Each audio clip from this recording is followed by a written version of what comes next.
Buenas noches, hermanos. Vamos a orar para ponernos también en las manos de Dios en el estudio de esta noche. Padre amado, te damos las gracias por el privilegio que nos concedes de poder escudriñar en tu palabra, de poder compartirla. Queremos que tu Santo Espíritu, Señor, tome el control de nuestra mente, de nuestros labios, y que todo cuanto en esta noche traigamos sea de edificación para tu iglesia, para nosotros. Queremos, oh Señor, que tu Santo Espíritu nos guíe en todo el proceso de explicar tu palabra, y que esto sea de gran bendición para todos y cada uno de nosotros. Te pedimos tu dirección y te damos las gracias desde ya, en el nombre de tu Hijo Jesucristo. Amén. Muy bien, seguimos en el tema que hemos estado desarrollando, el pasaje de 1 Timoteo, capítulo 3, vamos allí. Estamos viendo la conducta, el comportamiento en la iglesia, la casa de Dios, la iglesia del Dios viviente. Una gran preocupación por parte del apóstol Pablo, como vemos en todo lo que es esta primera carta y la segunda, prácticamente en las cartas pastorales. Vemos al apóstol dando instrucciones de manera tal que sus colaboradores, Timoteo y Tito, pudiesen hacer realmente el trabajo de manera tal que la iglesia pudiese realizar la labor importantísima que está destinada a llevar a cabo. 1 Timoteo capítulo 3, estamos basados en lo que es el centro, el pasaje principal, el párrafo principal de esta carta.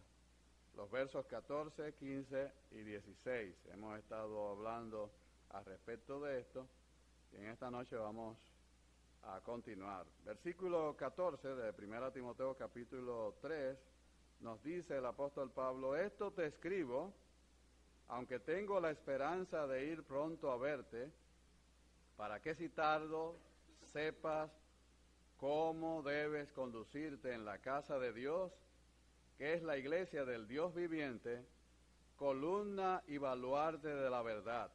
Y verso 16, e indiscutiblemente grande es el misterio de la piedad. Dios fue manifestado en carne, justificado en el Espíritu, visto de los ángeles, predicado a los gentiles, creído en el mundo, recibido arriba en gloria.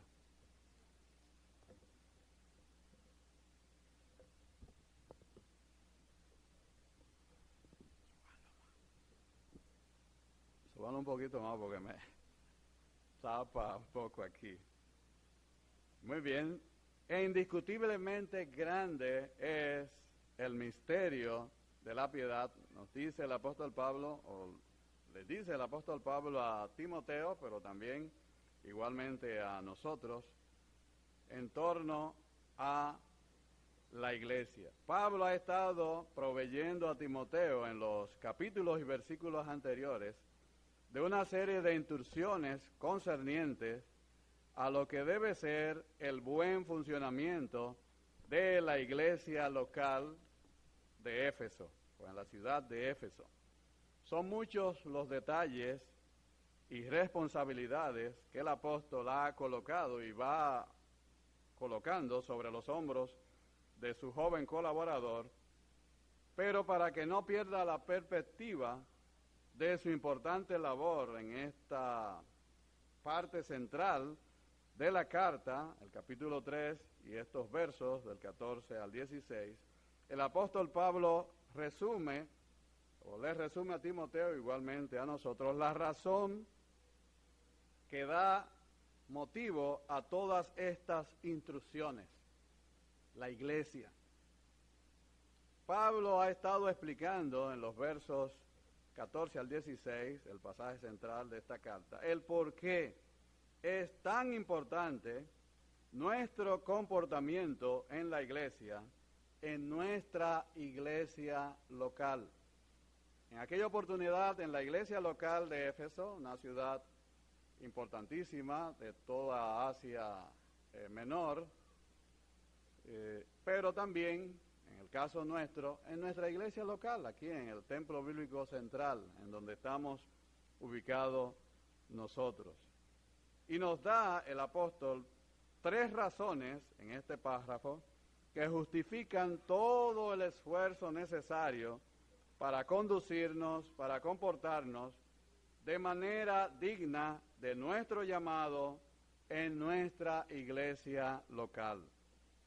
La primera razón, y ya hemos ido viendo parte de ella en este proceso, es la naturaleza de la iglesia, la naturaleza divina de la iglesia. Dice el apóstol Pablo en el versículo 15, para que si tardo sepas cómo debe conducirte en la casa de Dios, que es la iglesia del Dios viviente.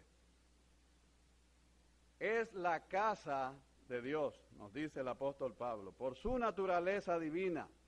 Hay una razón aquí que nos da el apóstol Pablo para que nuestra conducta necesariamente tenga que ser distintiva en nuestra iglesia local. Es la casa de Dios, una figura terrenal que muestra su relación con el hombre.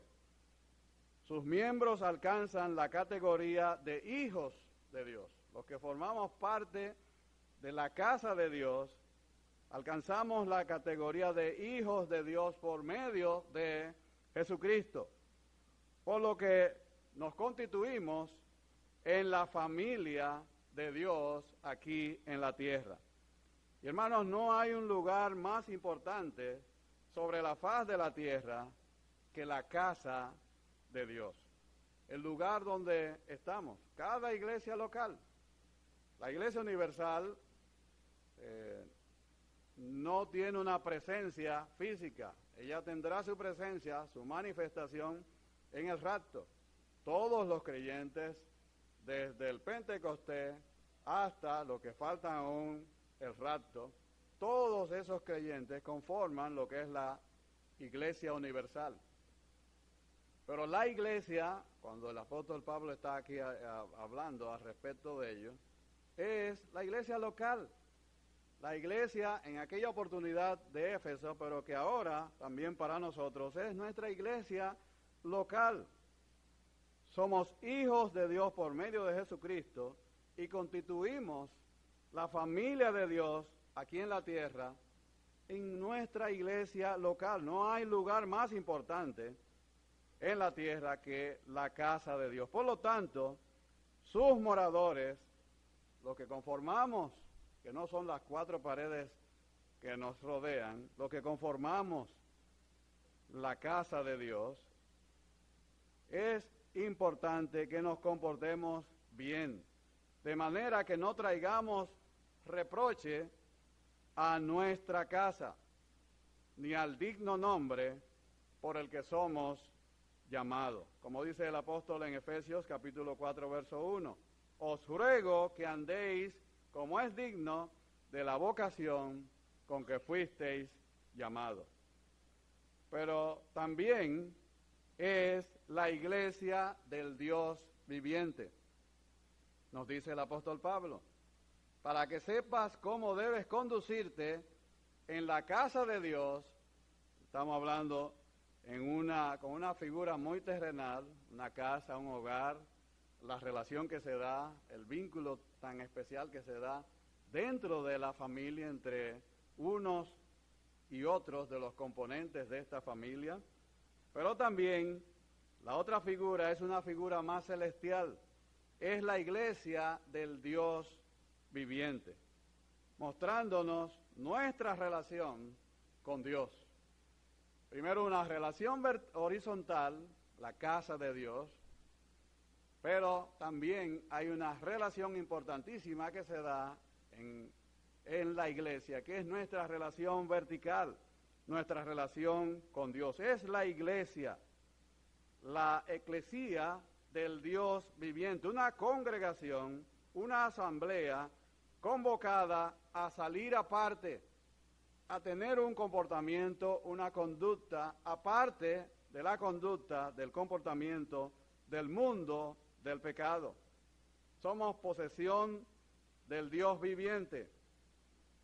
Dice el apóstol Pedro en 1 de Pedro 2:9, mas vosotros sois linaje escogido, real sacerdocio, nación santa, pueblo adquirido por Dios, para que anunciéis las virtudes de aquel que os llamó de las tinieblas a su luz admirable. Hermanos, todas estas cosas, indudablemente que necesariamente tienen que hacernos pensar en torno a cómo considero yo a la iglesia. O sea, ¿cuál es el concepto, cuál es la consideración que tengo en torno a nuestra iglesia local, a la iglesia local en la que participo, en la que pongo en ejercicio, se supone, mis dones o el don que el Señor me haya dado? O sea, es realmente importante la iglesia para nosotros, tanto como lo es para nuestro Señor y Salvador Jesucristo, que dio su vida por ella. A veces nos dejamos arrastrar por los problemas, las dificultades, el cansancio, 20,000 justificaciones para faltar, hermanos, en asistir a congregarnos con nuestros hermanos, en lo que es la casa de Dios, en lo que es nuestra familia eterna. Nos gusta estar dentro de lo que es nuestra familia terrenal, compartir con nuestros hijos. En estos días estábamos, Yolanda se fue adelante y yo tuve que irla a buscar porque si no se me queda allá, viendo y compartiendo con su mamá, su hermana y también con los nietos, los hijos y los nietos. Y a la verdad que es un gran placer uno ver crecer a los nietos. Uno quiere, dice uno, esta es una experiencia que ya uno está también viviendo, que uno quiere más a los nietos que a los hijos porque, óigame, dan problemas a los principios, pero ya a los nietos uno le deja el problema a los otros, uno nada más lo disfruta. Y es una gran verdad, oírlo, aprender a hablar, a identificarnos, o sea, uno disfruta verdaderamente el poder compartir con la familia. Hermanos, y esa es una relación terrenal que dura mientras estemos aquí en la tierra. Pero nuestra relación con nuestros hermanos es una relación celestial que comienza aquí, pero no termina aquí. Perdura, va a perdurar por toda la eternidad.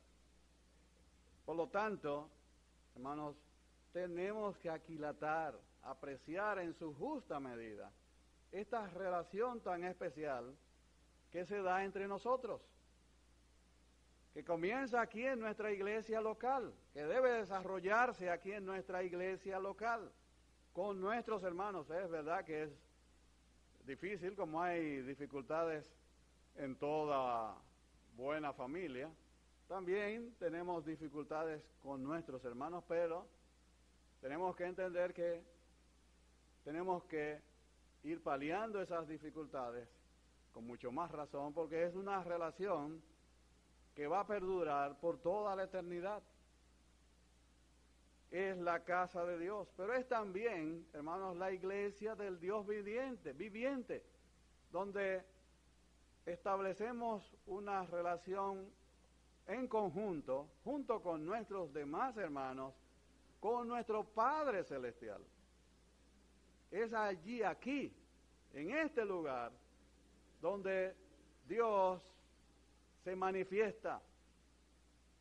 cuán importante era para la nación de Israel esa reunión que se llevaba a cabo una vez al año.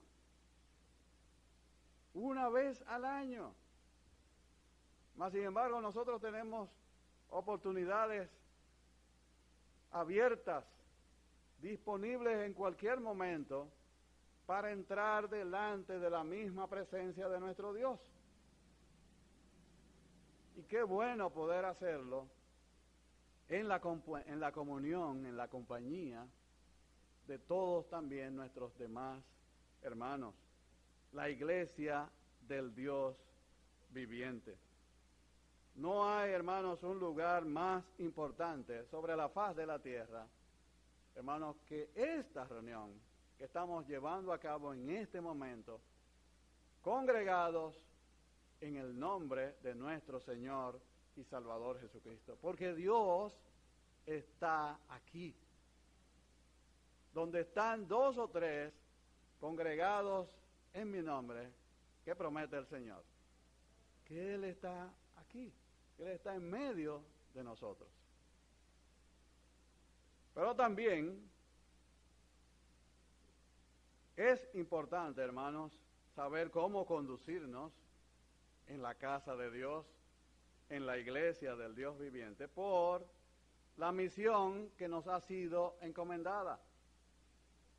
La iglesia es la columna y el baluarte de la verdad. La casa de Dios, que es la iglesia del Dios viviente, columna y baluarte de la verdad.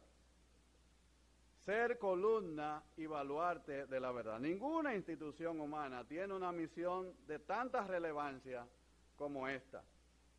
La iglesia es la unidad, la única institución en la tierra que Dios ha escogido para proclamar y exhibir su verdad. Con todo el contenido de la palabra de Dios. La iglesia enarbola y defiende la verdad de la palabra revelada de Dios. La verdad, el contenido de la fe cristiana registrada en las Escrituras y que el apóstol Pablo resume en el verso 16. E indiscutiblemente grande es el misterio de la piedad.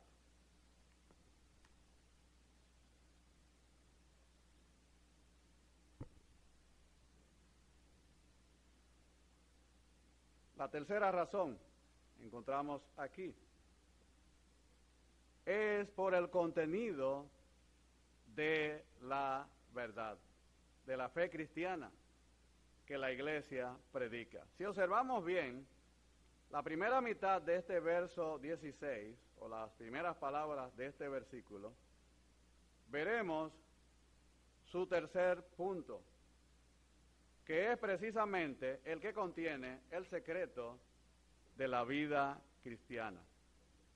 Existe, hermanos, una gran cantidad de libros en el mundo, y de libros cristianos y pseudo-cristianos, que ofrecen proporcionarle a sus lectores el secreto de la vida cristiana.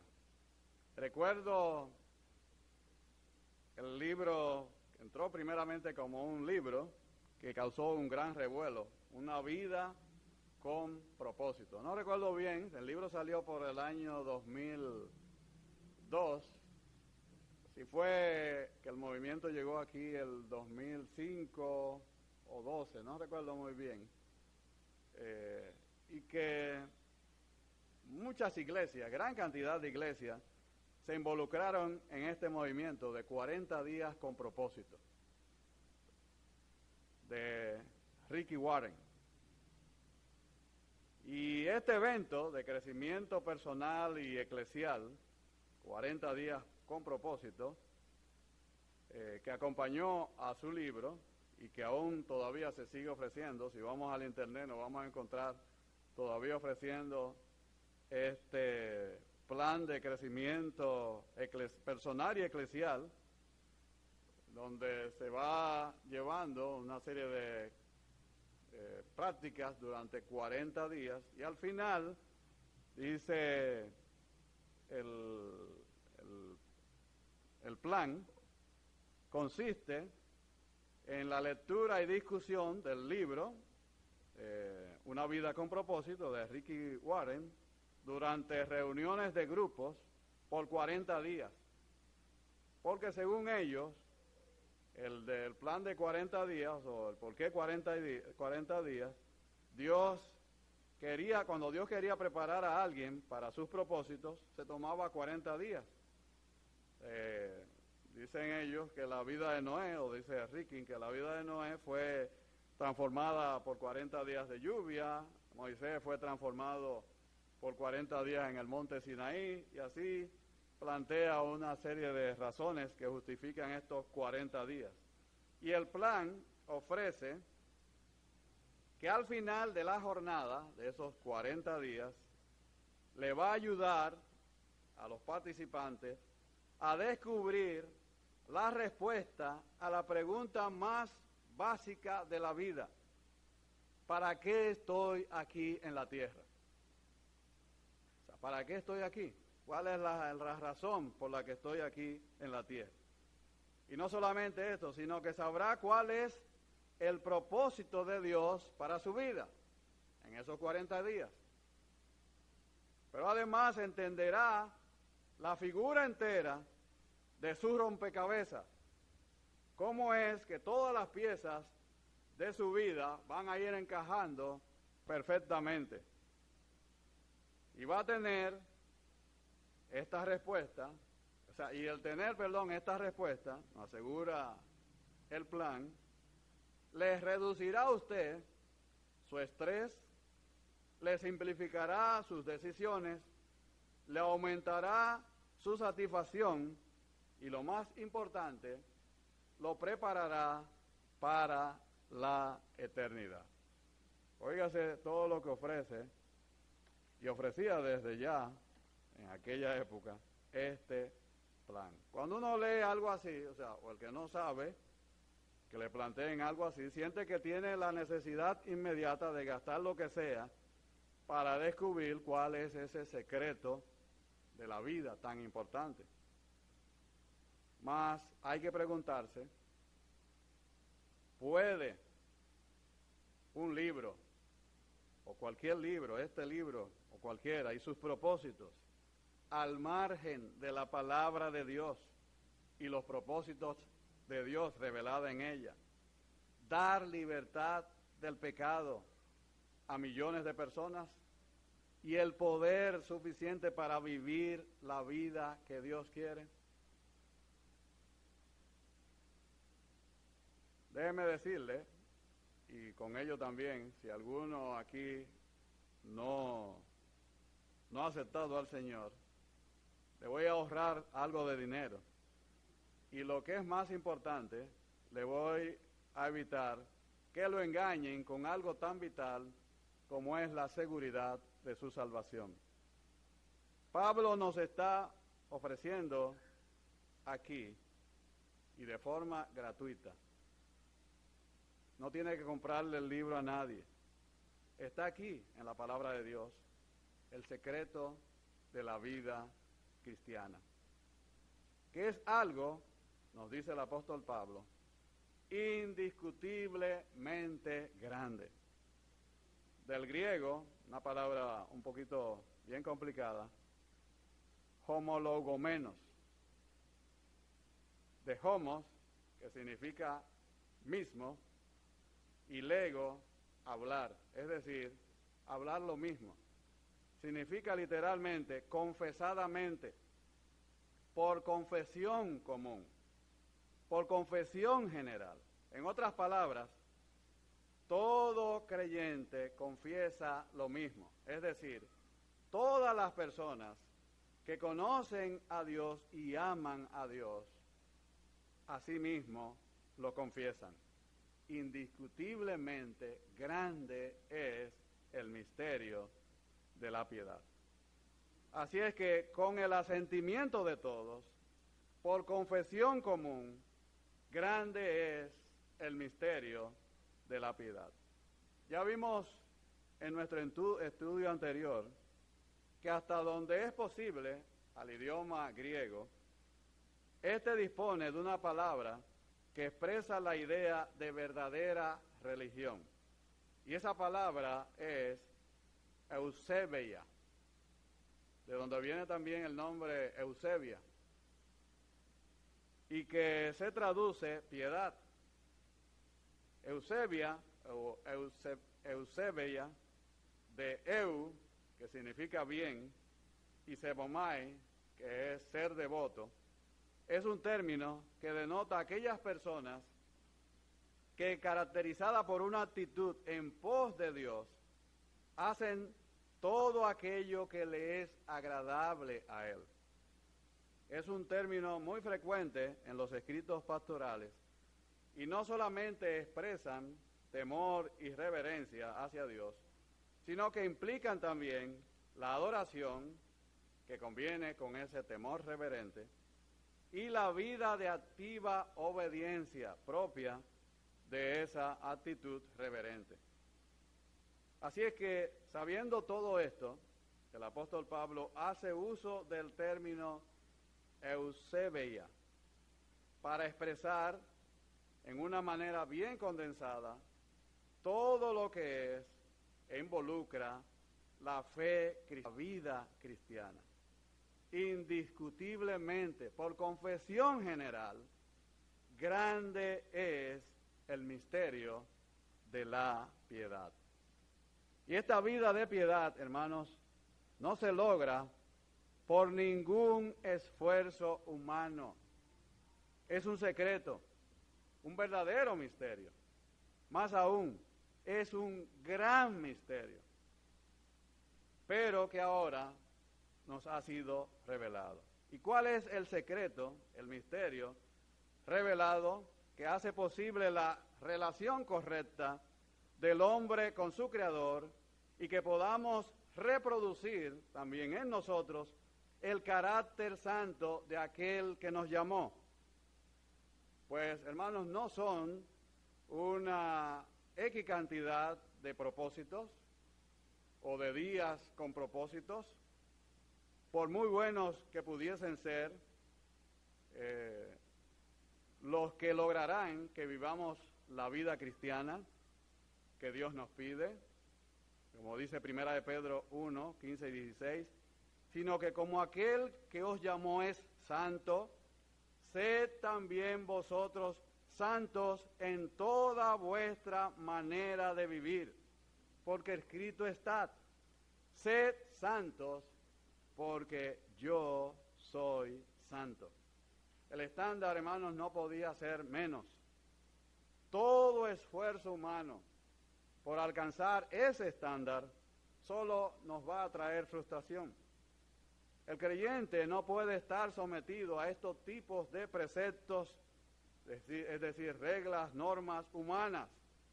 El apóstol Pablo en Colosenses, capítulo 2, y versos 21 y 22, nos dice, preceptos humanos tales como no manejes, no gustes, ni aun toques, en conformidad a mandamientos y doctrinas de hombres, cosas que todas se destruyen con el uso. Esto es vivir de nuevo en el mundo de los sentidos y el tiempo, y no en el mundo al cual pertenecemos y que está arriba, como también nos dice en Colosenses 3, versos 1 y 2. Si pues habéis resucitados con Cristo, buscad las cosas de arriba, donde está Cristo sentado a la diestra de Dios.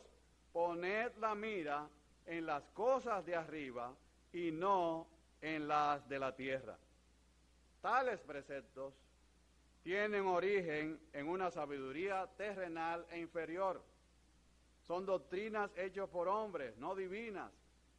Todos ellos tienen exteriormente una apariencia muy atractiva, pero no tienen éxito, ningún éxito, en poner a rayas los apetitos de la carne, como nos dice también Pablo en Colosenses capítulo 2, 23.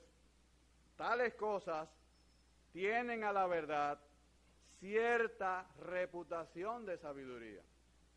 Uno lee todas estas instrucciones y dice, óyeme, pero se ven bien, parecen bien, hasta aparentan tener una base bíblica, pero si lo analizamos y profundizamos en ello, vemos que los textos han sido modelados para que se ajusten a los propósitos.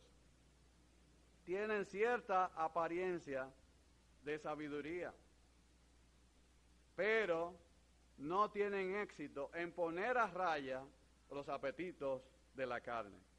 Nos dice el apóstol, tales cosas tienen a la verdad cierta apariencia de sabiduría en culto voluntario, en humildad y en duro trato del cuerpo, pero no tienen valor alguno contra los apetitos de la carne. El cristiano que ha puesto toda su confianza en el Señor Jesucristo no confía en reglamentaciones propuestas.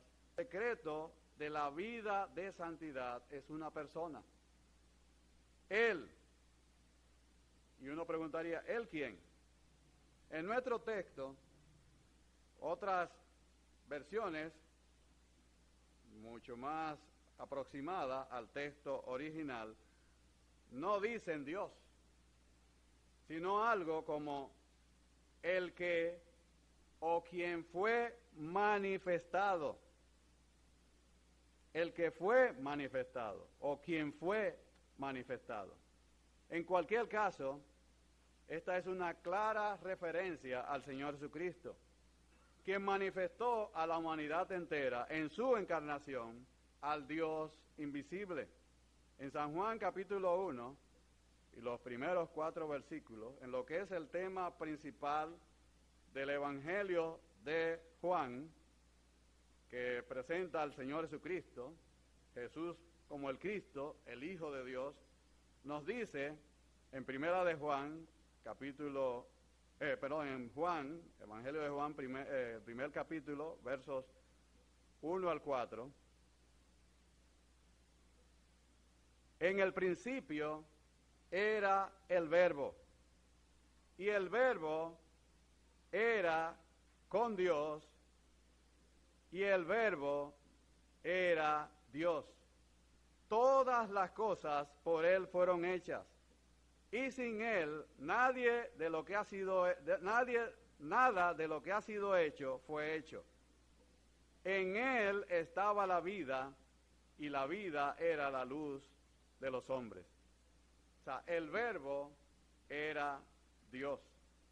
En el mismo Evangelio, en el versículo 18, nos dice, a Dios nadie le vio jamás. El unigénito Hijo que está en el seno del Padre, Él le ha dado a conocer.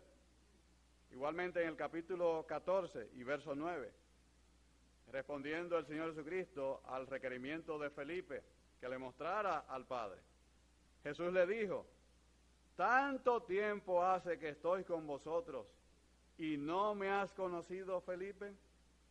El que me ha visto a mí, ha visto al Padre. Y asimismo también en Colosenses capítulo 1, verso 15, Pablo, con una defensa enérgica sobre la deidad de Cristo, declara que Él es la imagen del Dios invisible, el primogénito de toda creación. Él, por lo tanto, hermanos, es Jesús. Él es el Hijo de Dios. Él es Dios mismo. Por lo tanto, la traducción es correcta. Dios fue manifestado en carne.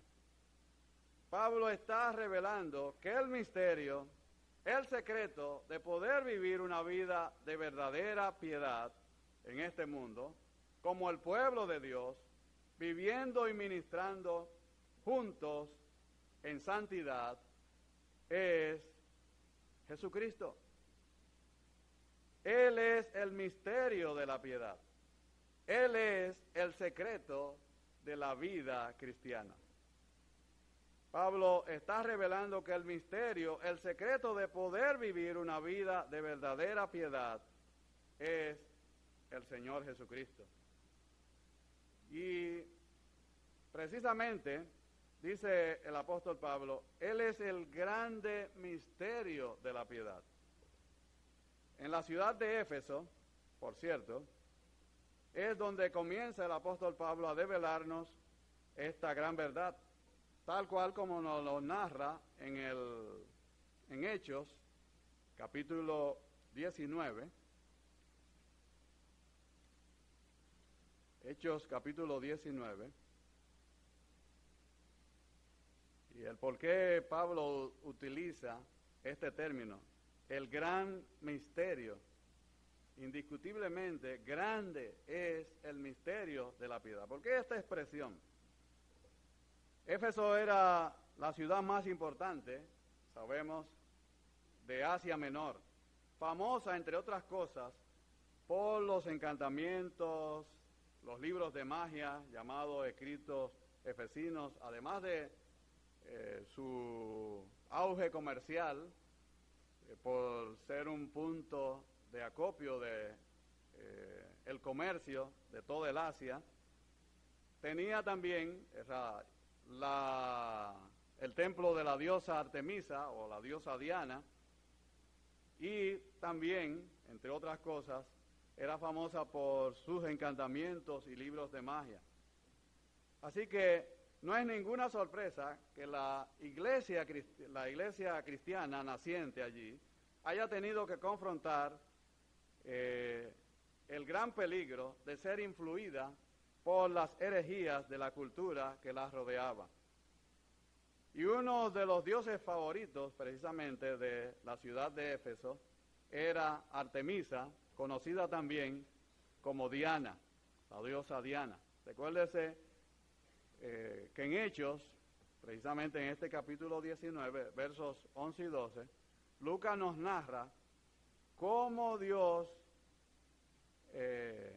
hacía en dicha ciudad grandes milagros. Dice en el versículo 11 y 12 de este capítulo 19, y hacía Dios milagros extraordinarios por mano de Pablo, de tal manera que aún se llevaban los enfermos, aún se llevaban a los enfermos los paños o delantales de su cuerpo, del cuerpo de Pablo, y las enfermedades se iban de ellos, y los espíritus malos salían. O sea, es decir, habían grandes milagros a través, de el apóstol Pablo, nos narra Lucas. Y todo esto fue notorio en los que habitaban en Éfeso, tanto a judíos como a griegos, y tuvieron gran temor de ellos, y era magnificado el nombre del Señor, nos dice los versos 17 al 20. O sea, producto de todos estos milagros, el nombre del Señor Jesús era magnificado. Como resultado de este éxito que tenía Pablo en su ministerio, se vio confrontado con ciertos grupos encabezados por Demetrio, el platero, o sea, un grupo comercial, pudiéramos decirlo así, que nos dice el versículo 24, hacían de plata templos pequeños, templecillos de Diana, y que daba grandes ganancias a los artífices.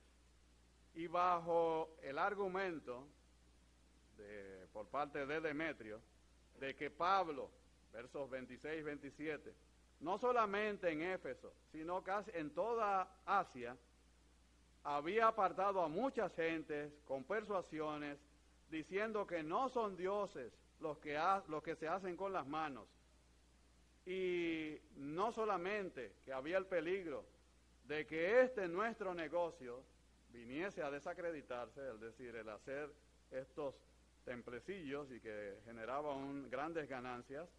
Es decir, que su real preocupación era la amenaza financiera que representaba Pablo y la predicación del Señor. Demetrio convirtió esta preocupación financiera en una preocupación socialmente más aceptable para incluir más gente. Y dice él que no solamente afectaban esto, sino que también el templo de la gran diosa Diana iba a ser estimado en nada.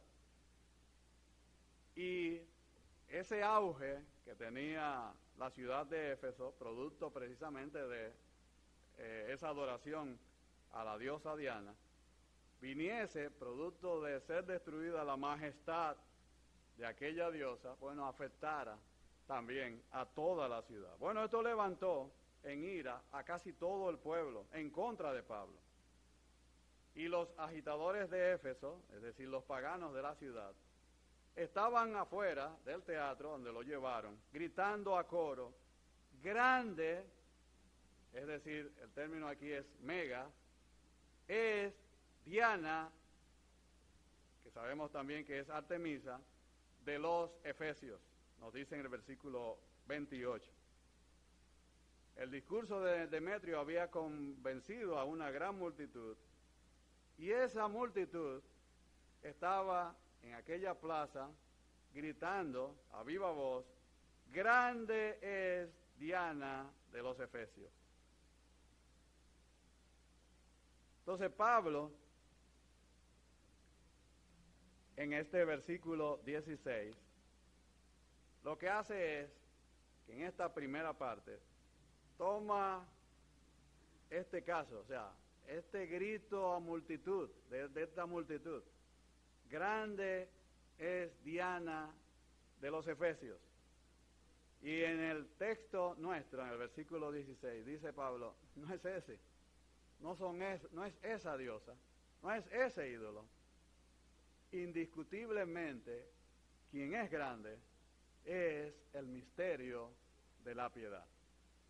Grande es el misterio de la piedad. ¿Cuál es el punto del apóstol Pablo? Es como si el apóstol Pablo nos estuviese diciendo a los cristianos, en oposición a lo que cantaban los paganos en Éfeso, grande es Artemisa de los Efesios, que como cristianos deberíamos estar nosotros unánimemente convencidos de que por confesión general, grande es el misterio de la piedad.